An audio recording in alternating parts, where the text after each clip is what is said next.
আমরা আশা করব শিক্ষার্থীরা এটা নতুন সিস্টেমে অভ্যস্ত হবে এবং এই নতুন সিস্টেমের কারণে তাদের ফলাফল দ্রুত সময় দিতে পারবে। যেহেতু কম্পিউটারের বেসড উত্তরমালাগুলো মূল্যায়ন করা হবে কম্পিউটার বেসড, কোনো হাতে কোনো মূল্যায়নের সুযোগ নেই। দ্রুত সময়ের মধ্যে ইনশাল্লাহ ফলাফল দিতে পারবে। উত্তর এলাকার সর্বসাধারণ সহযোগিতা করতেছে বিভিন্ন প্রতিষ্ঠানের শিক্ষার্থীরা আজকের এই বৃত্তি পরীক্ষা অংশগ্রহণ করেছে। বৃত্তি পরীক্ষা মানে একটু ব্যতিক্রম। আমরা যেটা দেখছি যে অনলাইনে একটা রেজিস্ট্রেশন প্রক্রিয়া ছিল, তো এই প্রক্রিয়াটা আমাদের জন্য টোটালি নতুন এবং অনেক দেখা গেল যে ঝামেলা কমে এই প্রক্রিয়াটা আমাদের, এবং ছাত্রছাত্রীদের যে পরীক্ষা পদ্ধতি ওএমআর শিটে পরীক্ষা এটাও নতুন। তো আমি মনে করি যে এটা একেবারে আধুনিক একটা প্রক্রিয়া এবং শতভাগ এখানে কিন্তু সুন্দর মূল্যায়ন এবং নির্ভুল মূল্যায়ন হওয়ার সুযোগ রয়েছে।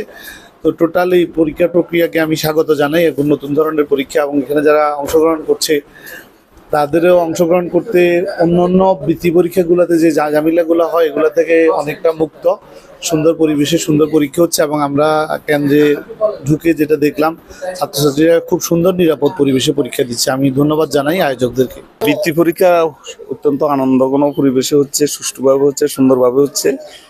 এই বৃত্তি পরীক্ষার সামনে আরো সুন্দরভাবে হবে এই প্রত্যাশা করছি। 5 নম্বর ইয়াকুবপুর বৃত্তি উন্নয়ন শিক্ষা উন্নয়ন বৃত্তি ফাউন্ডেশনের বৃত্তি পরীক্ষা চলছে।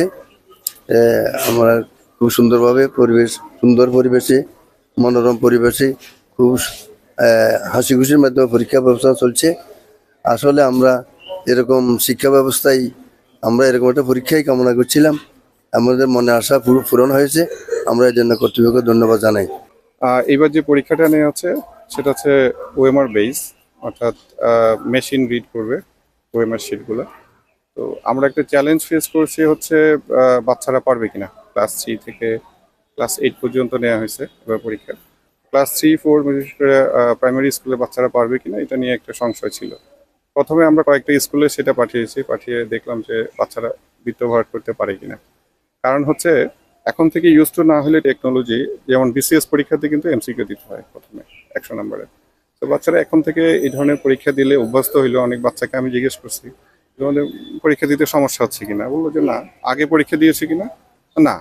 তো নতুন পরীক্ষা যে দিচ্ছ তোমাদের ভয় লাগতেছে, বললো যে না, বৃত্ত ভরাট মানে ওরা একটা গেমস হিসেবে নিছে এটা।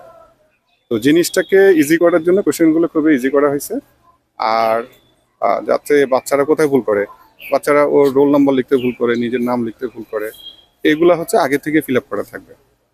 একটা চ্যালেঞ্জ হচ্ছে এইটা প্রেসে নর্মালি ওএমআর ফর্মগুলা একটা ছাপ দেওয়া হয়, ওই ছাপেই সবাইকে দেওয়া দেওয়া, এখানে জেনেরিক থাকে, এখানে নাম অথবা রোল নাম্বারগুলো ফিল আপ করতে হয়, বৃত্ত ভরাটগুলো করতে হয়। এইখানে আগে থেকেই ফিল আপ করা থাকবে এবং একটা বারকোড থাকবে যেখানে রোল নাম্বার আর বারকোডে দেওয়া থাকে। তো এটা যে হার্ডওয়্যারটা আমরা ইউজ করি নাই, পুরোটাই হচ্ছে সফটওয়্যারে ডিপেন্ডেন্ট। এখানে স্ক্যান করার পরে এই ইমেজটাকে সে প্রসেস করে, ফার্স্টে বৃত্তগুলো ডিটেক্ট করে, তারপরে এগুলোর কতটুকু ফিল আপ হয়েছে সেটা অনুসারে ডিসিশন নেয় যে এখানে সে মাল্টিপল ফিল আপ করছে নাকি সিঙ্গেল ফিল আপ করছে। সিঙ্গেল ফিল আপ করলে ডেটাবেজের সাথে সে চেক করে নেয় রাইট অ্যান্সার কোনটা আর গিভেন অ্যান্সার কোনটা, ক্রস ম্যাচ করে তারপরে ফুল রেজাল্ট আউট করা হয়। কারণ শিক্ষার উন্নয়ন ছাড়া জাতির উন্নয়ন হবে না। সুশিক্ষিত সমাজ ছাড়া, সুশিক্ষিত জাতি ছাড়া জাতির উন্নয়ন কখনো সম্ভব নয়। আমাদের দেশে যে দুরাচার আছে, আমাদের দেশে যে কুশাসন আছে, আমাদের দেশে যে শাসনের অপব্যবহার আছে, আমাদের দেশে যে দুর্নীতি আছে, এগুলা যদি নিরসন করতে হয় তাহলে আমাদের জাতিকে সুশিক্ষিত করতে হবে, আমাদের সন্তানদেরকে সুশিক্ষিত করতে হবে। তাদেরকে শিক্ষিত করতে পারলেই আমরা একটা ভালো জাতি উপহার দিতে পারবো, আমরা আমাদের জাতির ভবিষ্যৎটা উন্নত করতে পারবো এবং আমাদের সকলকে তখন ঐক্যবদ্ধভাবে কাজ করার জন্য একটা প্ল্যাটফর্ম তৈরি হবে। আমি আশা করি এই প্রোগ্রামগুলোর মাধ্যমে শিক্ষাকে ব্যাপকভাবে প্রচারণা করা হবে, ব্যাপকভাবে প্রতিষ্ঠিত করা হবে এবং শিক্ষিত জাতি গঠনে এটা উপকার আসবে ইনশাআল্লাহ। গত কয়েক বছরে আমাদের বৃত্তি পরীক্ষার আয়োজন করা হচ্ছে। এর সাথে সাথে ওনারা রমজান মাসে আপনার কোরআন এবং ইসলামী সঙ্গীত প্রতিযোগিতার একটা সুন্দর আয়োজন করে থাকে। আর এই শিক্ষা উন্নয়ন ফাউন্ডেশনটা অত্যন্ত প্রশংসনীয় কাজগুলো করে যাচ্ছে ইউনিয়নের মধ্যে। আমরা চাচ্ছি যে এর যে ভালো কাজগুলো করছে এগুলো যাতে ধারাবাহিকতা অব্যাহত রাখে, আর ওনারা যে কাজগুলো করতেছে এই কাজের জন্য সত্যিই এটা একটা প্রশংসা দাবিদার। এর জন্য আমরা তার এই বৃত্তি পরীক্ষা বা বৃত্তি ফাউন্ডেশনের এটার উত্তরোত্তর ভবিষ্যৎ সমৃদ্ধি কামনা করছি। আলহামদুলিল্লাহ, আজকে ইয়াকুবপুর শিক্ষা উন্নয়ন বৃত্তি ফাউন্ডেশনের আজকে যে পরীক্ষাটা হচ্ছে এটা দেখে খুব ভালো লাগতেছে।